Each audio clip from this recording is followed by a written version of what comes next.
சேவையை செய்து வந்தார் நமது அன்னை தெரசா. இதுதான் சமூக சேவையா தலைவரே? ஆம், இந்த சேவைகளை தொடர்ந்து செய்ய முடிவு செய்த அன்னை தெரசா தன்னை முழுமையாக இறைவனுக்கு அர்ப்பணித்தார். ஒரு புகழ்ந்து இயேசு புகழ்ந்து ஒரு பாட்டு பாடுவோமா?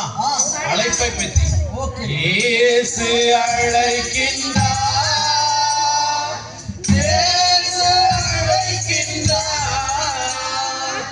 ஆவலாய் தன் கரத்தை நீட்டி அன்பாய் அழைக்கின்றார், ஆவலாய் தன் கரத்தை நீட்டி அன்பாய் அழைக்கின்றார்.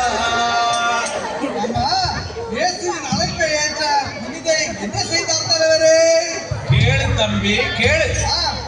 அழைப்பை ஏற்ற அன்னை தெரசா அவர்கள் தன் தாய் சகோதர சகோதரிகளிடம் அனுமதி பெற்று தனது 18ஆம் வயதில் லொரட்டா சபையில் மறைபணியாளராக தன்னை இணைத்துக் கொண்டு பணி செய்து வந்தார். அந்நிலையில் என்ன நடந்தது தலைவரே?